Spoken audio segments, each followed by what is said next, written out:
नमस्कार मित्रों, आपका स्वागत है प्रज्ञा या डिजिटल क्लासेस में।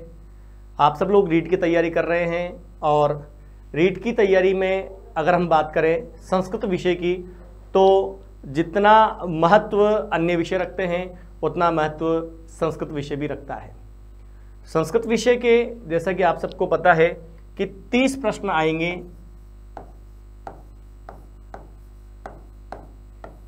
30 प्रश्न 30 अंक के आएंगे, जिसमें आपके कई व्याकरण के महत्वपूर्ण बिंदु और कहीं शिक्षण विधियों का हम इसमें चर्चा करेंगे, क्योंकि ये जो 30 अंक हैं हमें वहीं से बटोरने हैं, वहीं से हमें निकालने हैं, वहीं से हमें प्राप्त करने हैं।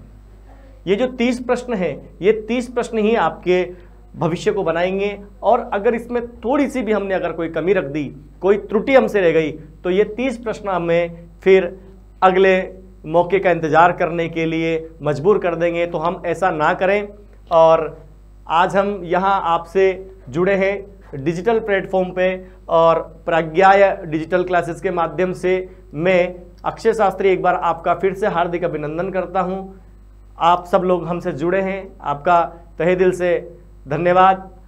आज हम पढ़ेंगे संस्कृत भाषा में व्याकरणिक भाग को छोड़ करके हमारे पास शिक्षण विधियां बहुत सारी हैं, लेकिन चूंकि हम संस्कृत को आरंभ करने जा रहे हैं, हम संस्कृत के बारे में कुछ भी नहीं जानते हैं। हमें तो यह भी नहीं पता है कि संस्कृत शब्द बना कैसे, संस्कृत क्या है, संस्कृत बना कैसे, संस्कृत का प्रयोग कहाँ कहाँ होता है, संस्कृत को अन्य किस किस नाम से जाना जाता है, हमें कुछ भी नहीं पता है। तो आज मैं आपको छोटी छोटी क्लास हम लेंगे। छोटी छोटी क्लास के माध्यम से हम अंकों को, जो आपकी जो नंबर्स हैं, जो आपको सिलेक्शन की ओर लेके जाएंगे, उनको बटोरने का प्रयास करेंगे, उनको निकालने का प्रयास करेंगे। देखिए, सबसे पहले हमने यहां लिखा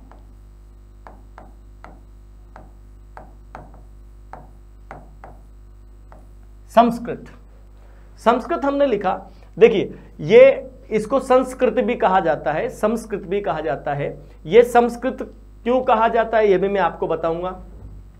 देखो, जो संस्कृत शब्द है, इस संस्कृत शब्द में ये बना कैसे बनाइए, यहां है सम उपसर्ग। सम क्या है? उपसर्ग। इसमें क्या जुड़ा? उपसर्ग वो होते हैं जो प्रथम सबसे पहले पाए जाते हैं, लगाए जाते हैं। सम उपसर्ग हो गया। इसके बाद बात करते हैं हम धातु की, कि इसमें धातु कौन सी है।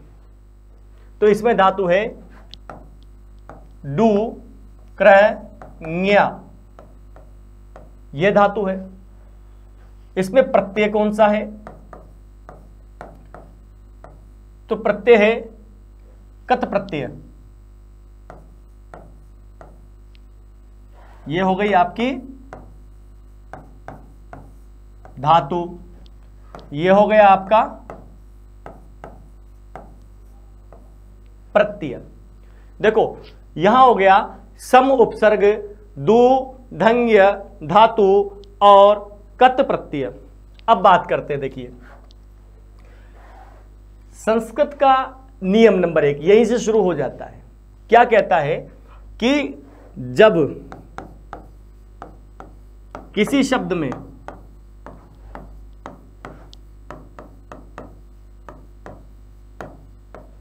में भूषणात्मक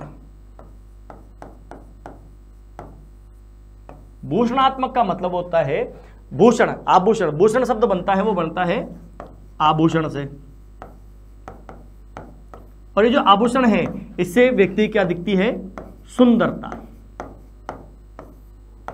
सुंदरता दिखाई देती है। कि जब किसी शब्द में भूषणात्मक बात की जाए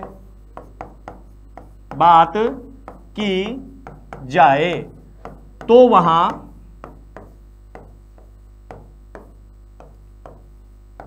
सुट का आगम होता है।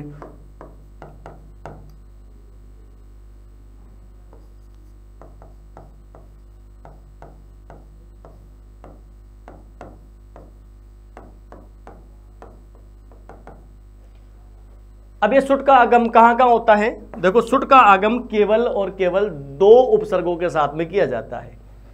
सुट का आगम, ये यहां मात्रा की अशुद्धि रही, सुट,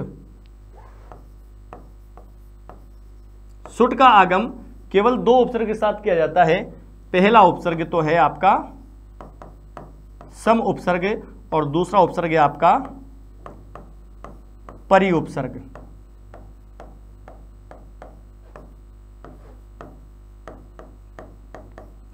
अभी संस्कृत शब्द नहीं बना है, अभी क्या बना है आपका? देखो, आप सम उपसर्ग दू क्रय और कत प्रत्यय से मिलकर के संस्कृत शब्द बना है, लेकिन यह जो लिखा हुआ है ये तो संस्कृत को नहीं दर्शाता है, यह तो संस्कृत को नहीं दर्शाता है। तो संस्कृत कैसे बनी? संस्कृत कैसे बनी इसके बारे में अभी आपको बता रहा हूं। हमने लिखा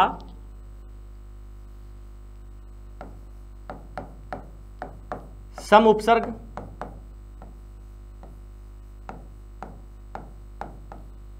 ठीक है। सम उपसर्ग के बाद हमने क्या किया? सम उपसर्ग के बाद हमने किया सुट का आगम,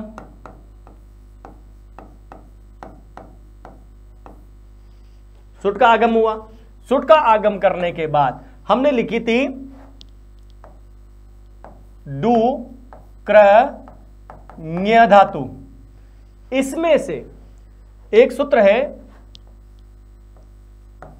उपदेशे अजनु नासिक इतर।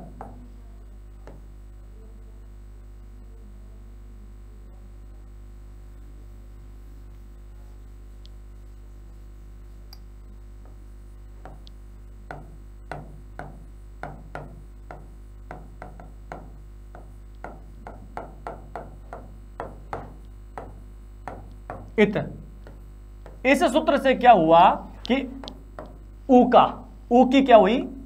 इत संज्ञा हो गई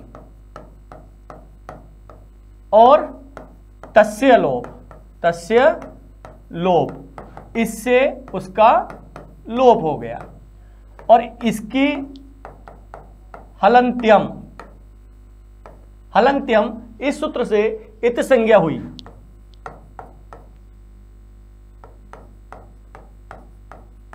और तस्य लोप से इसका भी लोप हो गया। तो यहां पर शब्द बचा केवल और केवल क्री। तो शब्द हो गया सम प्लस सुट प्लस क्री प्लस, और हमारे पास जो प्रत्यय था वो था कत, और कत प्रत्यय में हमेशा त शेष रहता है। समझ में आ गया यहां तक? दोबारा देख लेते हैं। हमने बात की संस्कृत की, तो सम उपसर्ग में सुट का आगम हुआ, सुट का आगम हो करके दू क्रय में से क्र धातु शेष रही और अंत में प्रत्यय शेष रहा कत, कत में से भी त। तो हमारे पास जो अंतिम शब्द बचा वो बचा सम प्लस सुट प्लस क्री प्लस त। अब देखिए यहां पर भी उपदेशे अजनुनासिक इत, उपदेशे अजनुनासिक इत, यही वाला सूत्र, यहां पर भी यही वाला सूत्र। इससे ऊ की इत संज्ञा हुई और तस्य लोप से लोप हुआ, त का हलंत्यम से इत संज्ञा हुई, तस्य लोप से लोप हुआ। तो यहां पर भी हमारे पास बच गया सम प्लस स प्लस क्री प्लस त। अब देखो, अब नियम क्या कहता है? अब नियम यह कहता है कि ये शब्द यहां पर अपन लिख सकते हैं, यहां पर जो है ये म है, म। अब नियम यह कहता है कि अगर स और म, जैसे ये म है, म के बाद पुनः स आ जाता है तो म का क्या कर दिया जाता है? अनुस्वार, अनुस्वार कर दिया जाता है। क्या कर दिया जाता है? अनुस्वार कर दिया जाता है। तो यहां पर शब्द हो गया स, म का अनुस्वार हुआ, पीछे वाले स को इसमें लिखा, ये आधा स है, चूंकि पीछे कोई स्वर शब्द नहीं है इसीलिए यहां पर पुनः क्र और त, तो हमारा ये एक शब्द तैयार हुआ जिसे संस्कृत कहा जाता है।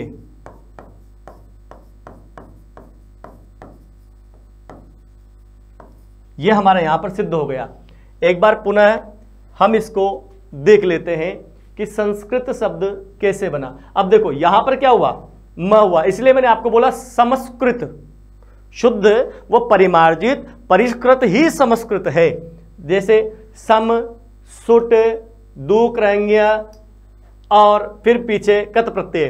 सम उपसर्ग है, सम क्या है, सम क्या है, उपसर्ग है, सम क्या है, उपसर्ग है। सुट का क्या हुआ था, आगम हुआ था, सुट का क्या हुआ, आगम हुआ। क्री क्या हुई, यहां पर क्री हुई धातु, और त क्या हुआ, त हुआ प्रत्यय। इन सबसे मिलकर के क्या बना, संस्कृत शब्द बन गया। अब एक साथ इस सब नियमों को एक साथ देख लेते हैं।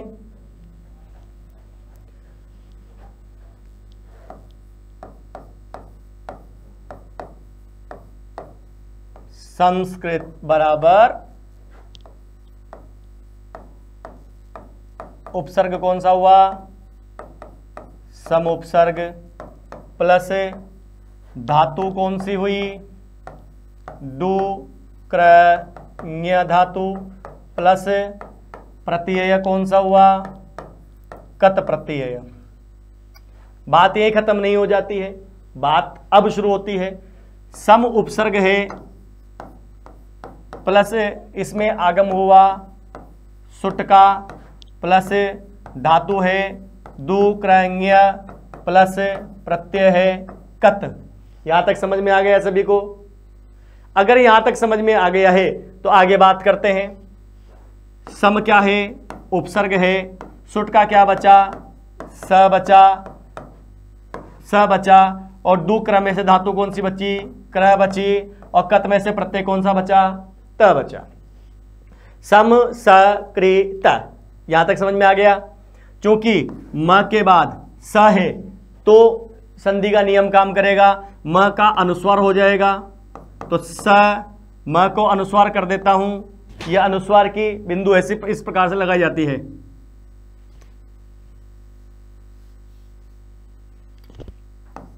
स, ये लिए बिंदु समस, चूंकि ये स है, इस स के पीछे स्वर विद्यमान नहीं है तो स को आधा ही लिखा जाएगा।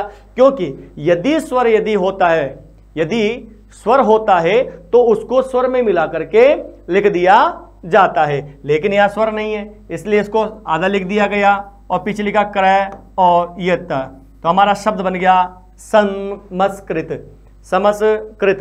अब देखो समस्कृत शब्द का अर्थ क्या होता है, ये तो केवल बना कैसे है, अब इसका अर्थ क्या होता है, इसका अर्थ भी मैं आपको बता देता हूं।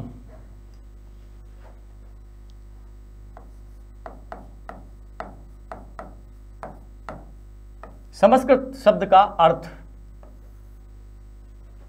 पहला, यह शुद्ध व परिमार्जित,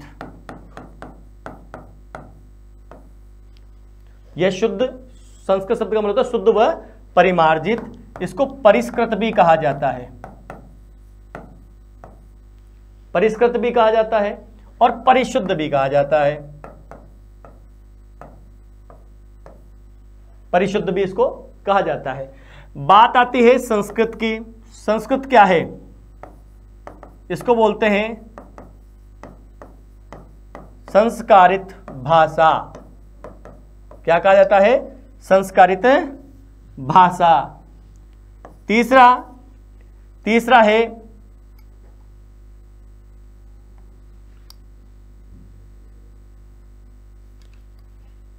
व्याकरण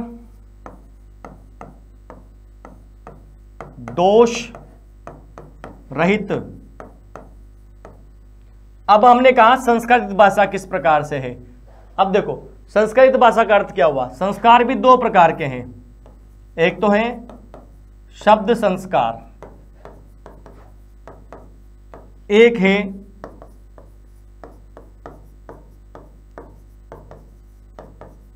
गुण संस्कार। ये संस्कृत शब्द का अर्थ होता है। अब शब्द संस्कार और गुण संस्कार, इसमें कौन कौन से आते हैं? शब्द संस्कार में आता है आपका व्याकरणिक भाग, व्याकरणीय भाग, और गुण संस्कार में कौन सा आता है आपका साहित्य भाग। इनके बारे में भी विस्तार से भी चर्चा कर लेंगे कि किस प्रकार से संस्कार की भाषा है। लेकिन हम पढ़ रहे हैं संस्कृत भाषा का उद्भव और विकास। अब तक हमने संस्कृत पढ़ा, तो हम यहां से शुरू हो जाते हैं संस्कृत भाषा का उद्भव और विकास। ये हमने बताया संस्कृत कैसे बना, संस्कृत एक भाषा हुई। संस्कृत भाषा का हमने कहा उद्भव कैसे हुआ, अभी बताया, और इसकी विकास यात्रा कैसे रही।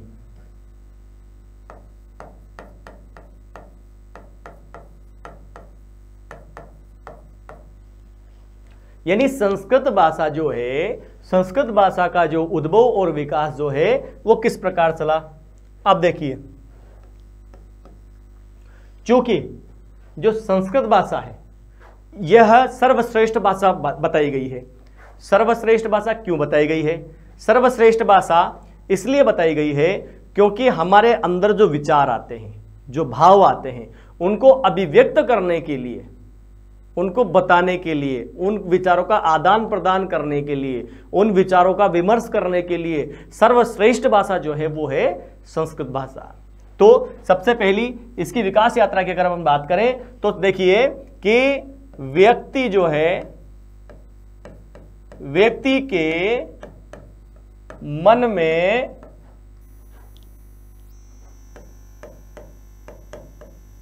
उत्पन्न विचारों और भावों को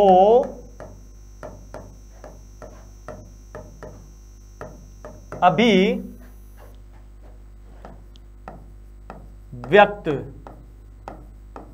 करने हेतु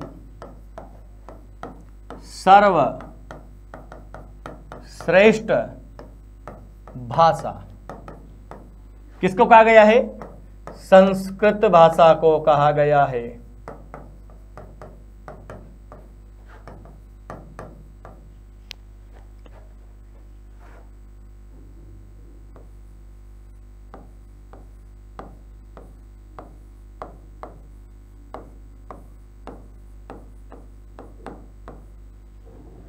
तो यहां हमारे पास प्रश्न हो गया कि विचारों और भावों को अभिव्यक्त करने वाली सर्वश्रेष्ठ भाषा कौन सी है?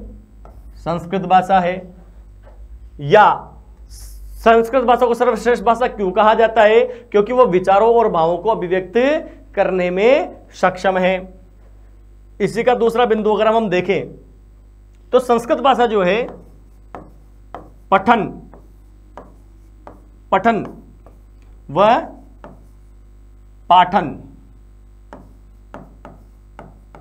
पाठन में शिक्षण सूत्रों का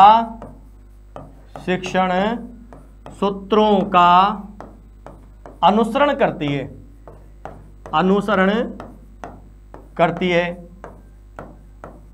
है। इसीलिए इसे क्या कहा गया है? इसीलिए इसे अतः इसे मनोवैज्ञानिक भाषा कहा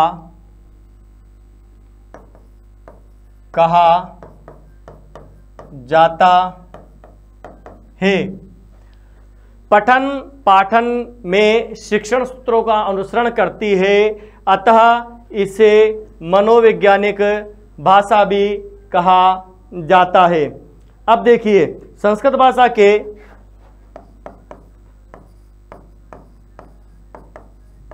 संस्कृत भाषा के कल्याणकारी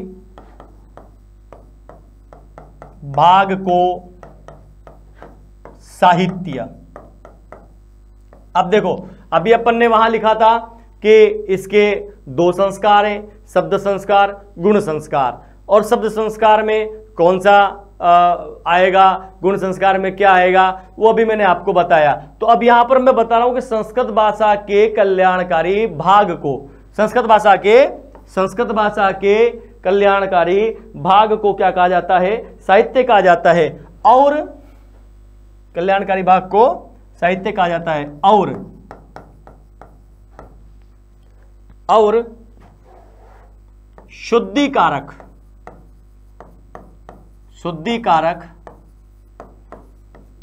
भाग को व्याकरण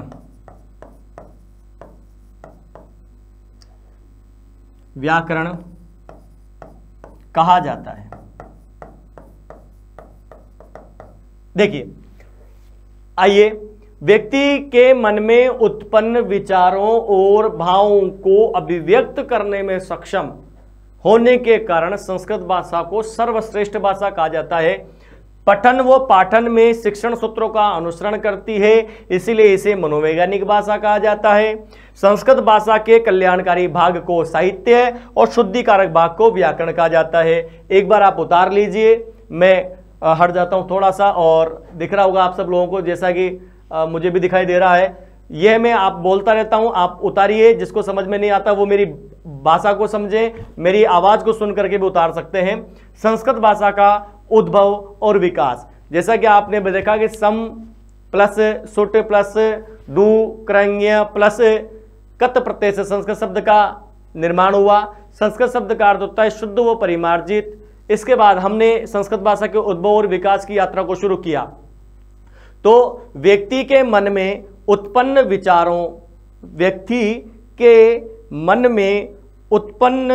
विचारों भावों को अभिव्यक्त करने हेतु सर्वश्रेष्ठ भाषा किसको कहा गया है, संस्कृत भाषा को कहा गया है। व्यक्ति के मन में उत्पन्न विचारों और भावों को अभिव्यक्त करने हेतु सर्वश्रेष्ठ भाषा संस्कृत भाषा को कहा गया है। ठीक है। पठन पाठन में शिक्षण सूत्रों का अनुसरण करती है।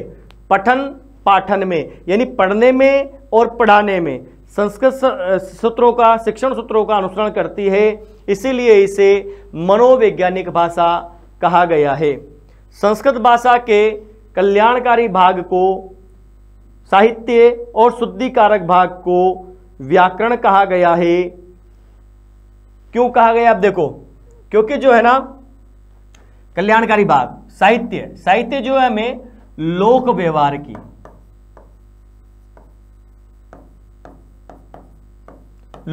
की जानकारी देता है, जबकि शुद्धिकारक भाग व्याकरण हमें नियमों की जानकारी देता है। नियमों की जानकारी देता है अर्थात शुद्धिकरण के नियमों को हमें बताता है।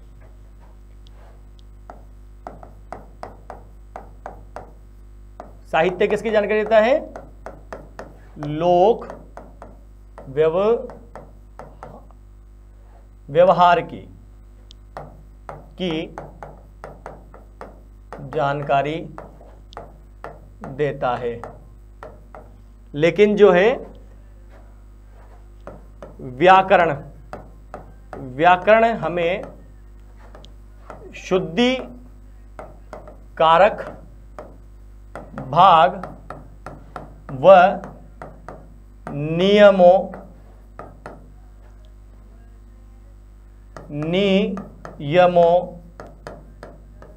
के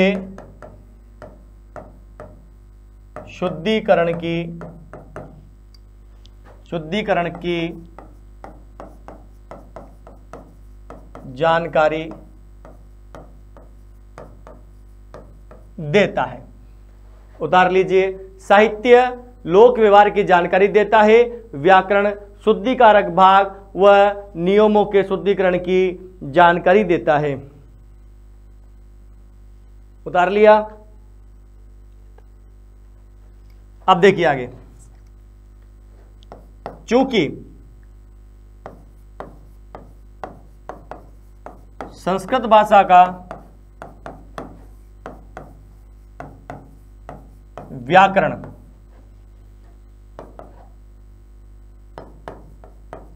नियम उदाहरण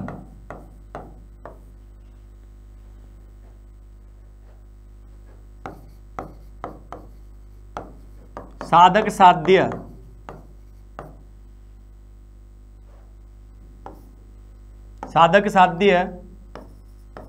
का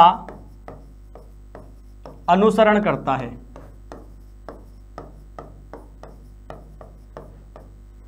इसलिए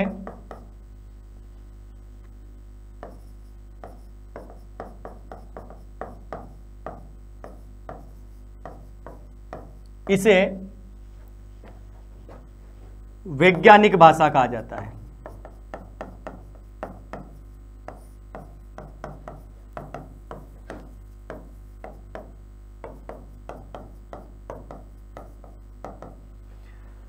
संस्कृत भाषा का व्याकरण जो है वो नियम, उदाहरण, साधक, साध्य इनका अनुसरण करता है, इसलिए इसे वैज्ञानिक भाषा भी कहा जाता है।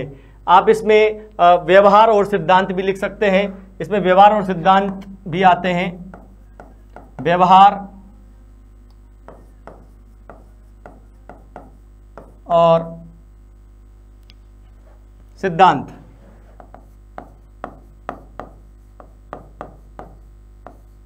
व्यवहार और सिद्धांत का अनुसरण करता है, इसलिए इसे वैज्ञानिक भाषा भी कहा जाता है। अब हम आगे बात करते हैं और इसे क्या क्या कहा जाता है। क्योंकि ब्रह्मा के मुख से निकली इसलिए ब्रह्म भाषा कहा गया। देवताओं द्वारा आमंत्रण निमंत्रण में और देवताओं द्वारा स्तुति करने में इसका प्रयोग किया गया, इसलिए इसे देव भाषा कहा गया। नासा और इसरो के वैज्ञानिकों ने माना कि कंप्यूटर के लिए सबसे सर्वश्रेष्ठ भाषा संस्कृत भाषा है, इसलिए इसे संगणक भाषा कहा गया। प्राचीन काल में जो ऋषि मुनि आए, जो ऋषि मुनि आए आर्य संस्कृति के दौरान, तो उस समय ऋषि मुनियों ने दिव्य अनुभव प्राप्त किए, दिव्य ज्ञान प्राप्त किया और संस्कृत भाषा में प्राप्त किया, इसलिए इसे आर्ष भाषा भी कहा जाता है। संस्कृत भाषा जो है, संस्कृत भाषा सभी भाषाओं की जननी भी कहलाती है और वर्तमान में विश्व में व्याप्त 2700 भाषाओं, लगभग 2700 भाषाओं पर संस्कृत का प्रत्यक्ष और अप्रत्यक्ष रूप से प्रभाव देखने को मिलता है। आइए, जैसा हमने बोला है वैसा हम लिख भी लेते हैं।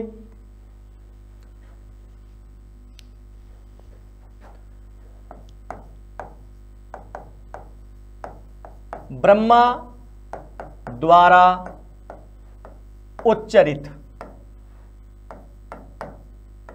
होने के कारण ब्रह्म भाषा कहलाई।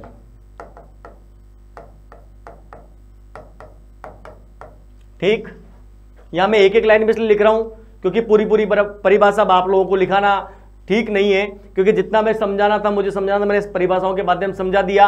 आप सब लोग जानते हैं कि ब्रह्म द्वारा उच्चारित होने के कारण ब्रह्म भाषा कहा गया।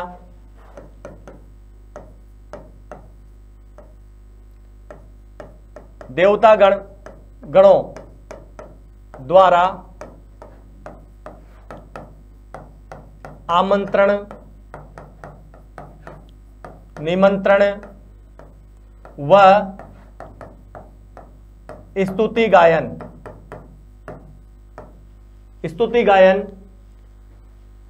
में प्रयुक्त होने के कारण इसे क्या कहा गया? देव भाषा कहा गया। ठीक है साहब, आगे देखिए। नासा व इसरो के वैज्ञानिकों ने माना कि यह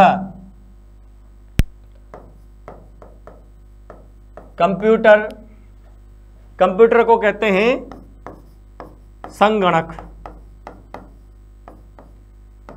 के लिए सर्वोत्तम भाषा है, अतः संस्कृत भाषा को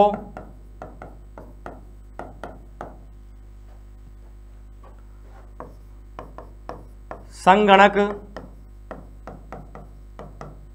भाषा भी कहा गया। ये संस्कृत भाषा के केवल नाम आ रहे हैं। इसके बाद ऋषि मुनियों द्वारा दिव्य ज्ञान प्राप्ति में सहायक रही और मंत्रों के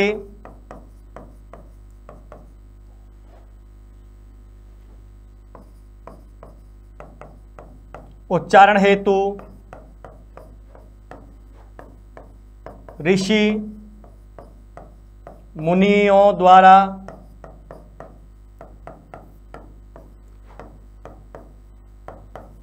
प्रयोग में ली गई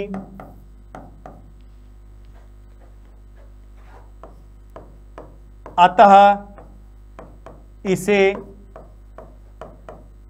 आर्ष भाषा कहा गया।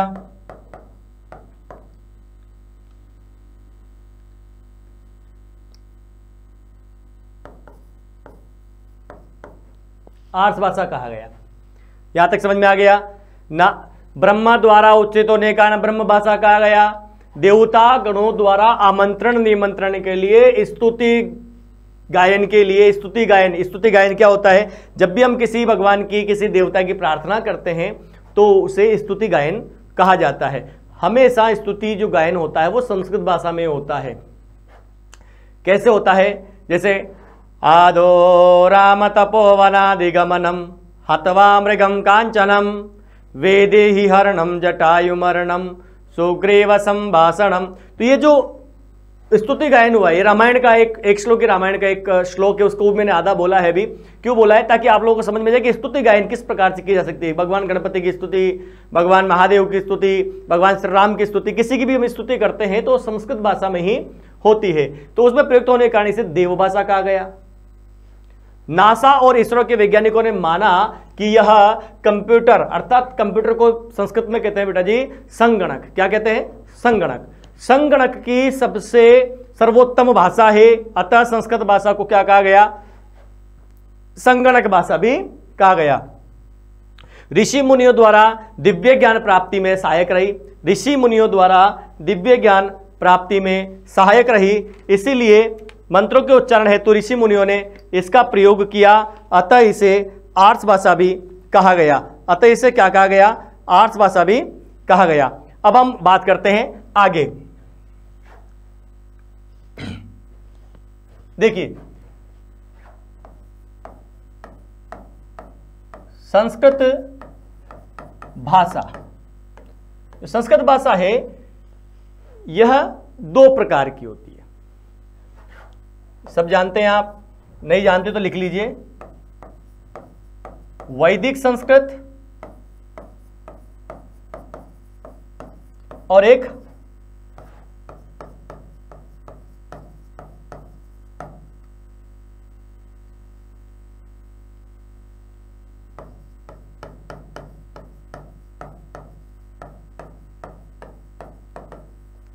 लौकिक संस्कृत। वैदिक संस्कृत और लौकिक संस्कृत।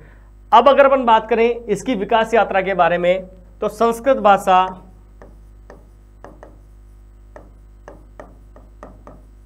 भाषा के दो भागों को, दो भाग कौन कौन से हैं?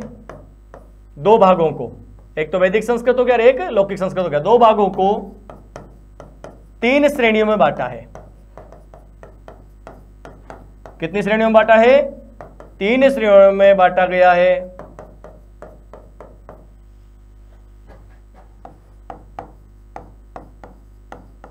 देखो भाई, संस्कृत भाषा के 2 भाग हुए, संस्कृत भाषा के 2 भाग हुए, वैदिक संस्कृत और लौकिक संस्कृत। अब जो वैदिक संस्कृत और लौकिक संस्कृत है बेटा जी, इनको क्या है कि अलग अलग 3 श्रेणियों में बांटा गया कि ये जो लौकिक वैदिक संस्कृत कब आया और लौकिक संस्कृत कब आया, तो इनकी हम बात करते हैं आगे। यहां लिख दे रहा हूं कौन कौन से वो भाग रहे, 3 श्रेणियां कौन सी है? पहली श्रेणी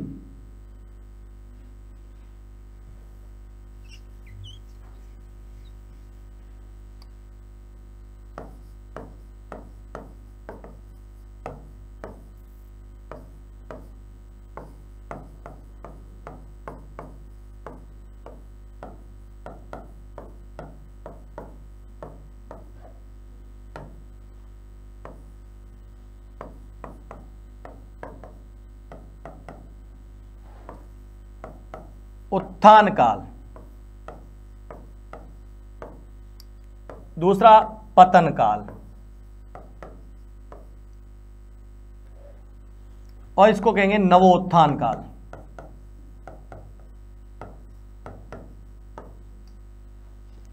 संस्कृत की वैदिक और लौकिक 2 इकाइयां हुई, इनको 3 भागों में बांटा गया, उत्थान काल, पतन काल और नवोत्थान काल। पहला उत्थान काल। जो उत्थान काल रहा वह अभी हमने बात की देवताओं द्वारा, उसके बाद ऋषि मुनि द्वारा। जब ऋषि मुनि जब आए तो वो थी आर्य संस्कृति, क्योंकि सबसे ज्यादा संस्कृत भाषा का प्रयोग जो हुआ वो हुआ आर्य संस्कृति से लेकर के और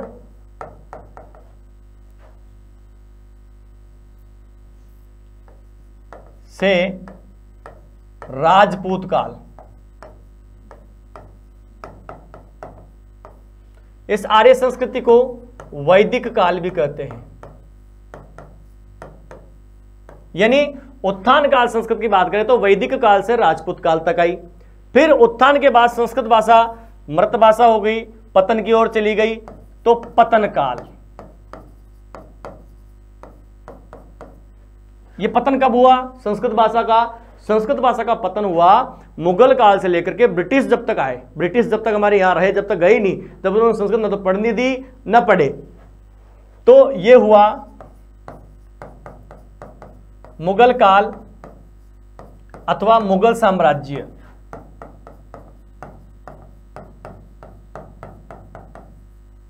से लेकर के ब्रिटिश काल तक।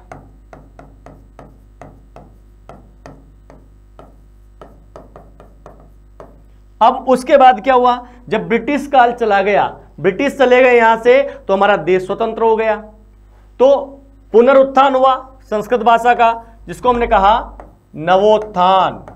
नवोत्थान काल, संस्कृत भाषा का जो नवोत्थान काल हुआ वो हुआ स्वतंत्रता प्राप्ति से वर्तमान में चल रहा है। वर्तमान काल। नोट देखो आप, कितना बढ़िया नोट है, एकदम अंग्रेजी में। सही है क्या नोट? छोटा बड़ा हो गया, एक साइज का होना चाहिए। चलो एक साइज का कर लेते हैं, ANOTE। ये लो जी, ये बड़ा नोट लो आप, 2000 रुपए वाला नोट। नोट क्या कहता है कि संस्कृत भाषा जो है, संस्कृत भाषा का प्रभाव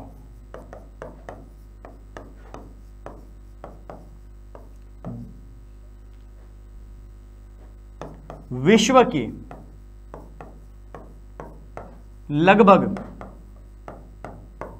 2700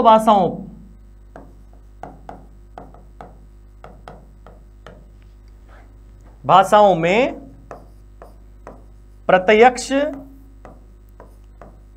और अप्रत्यक्ष रूप से देखने को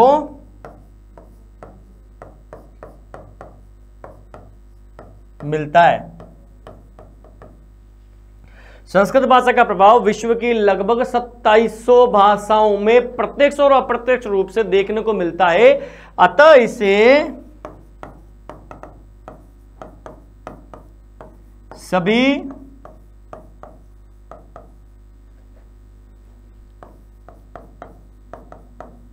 भाषाओं की जननी कहा जाता है।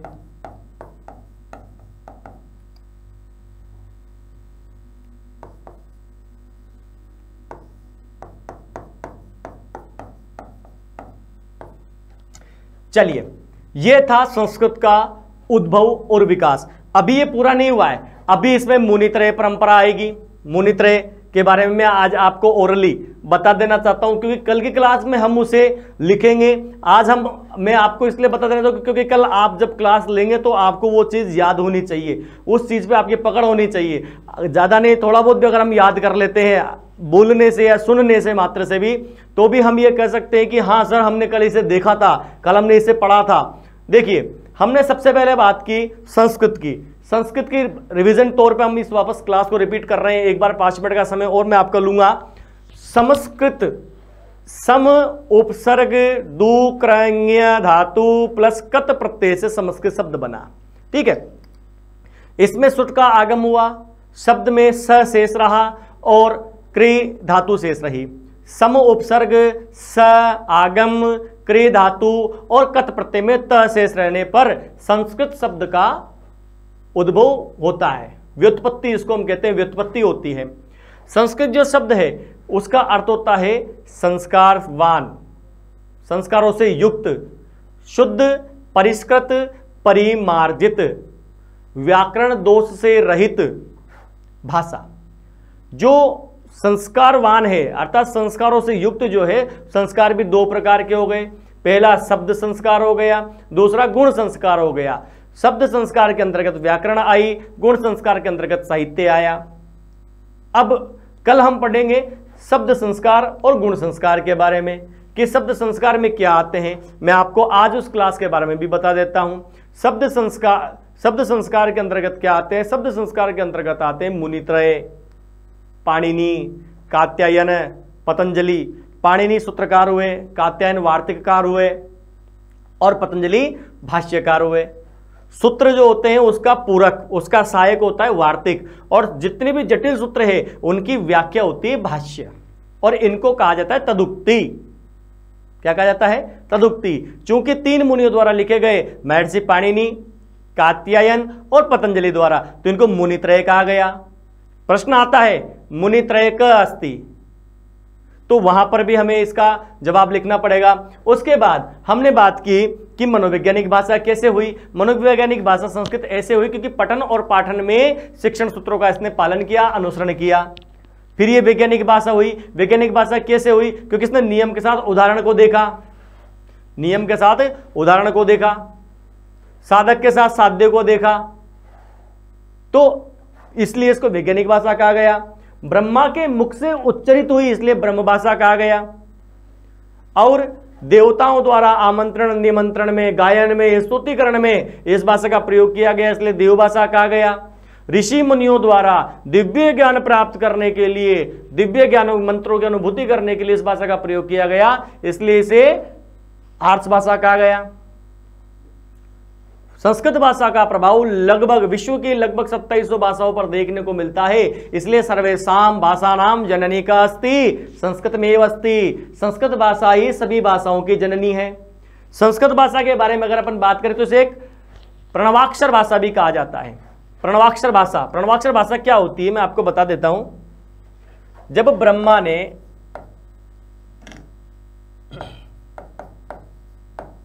ब्रह्मा जी ने क्या किया, जब इस भाषा का प्रयोग किया तो सबसे पहला एक शब्द बोला, ब्रह्मा जी द्वारा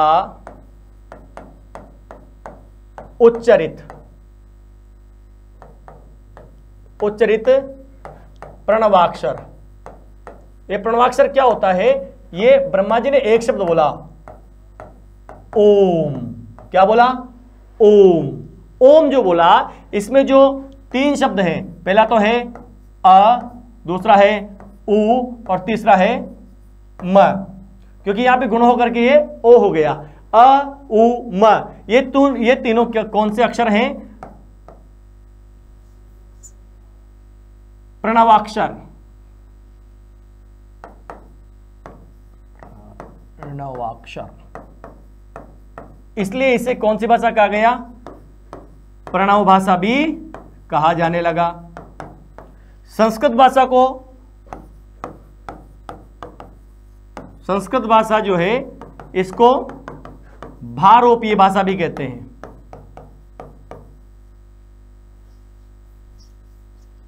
संस्कृत भाषा को भारोपीय भाषा भी कहलाती है। संस्कृत भाषा को भारोपीय भाषा भी कहते हैं। प्रणव भाषा कहा गया और भारोपीय भाषा भी कहा गया।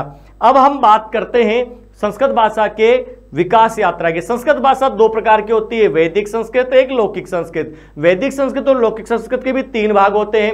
एक तो इसका उत्थान काल आया, इसका उत्थान काल आया वैदिक काल से लेकर के राजपूत काल तक, अर्थात हम बात करें आर्य संस्कृति की तो आर्य संस्कृति से लेकर के पृथ्वीराज चौहान का जो राजपूत काल था, अंतिम जो राजपूत शासक जो हुए जो संस्कृत का प्रयोग करते थे वो थे पृथ्वीराज चौहान।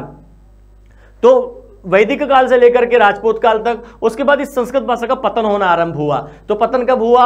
मुगल साम्राज्य से लेकर के ब्रिटिश काल तक इसका पतन हुआ।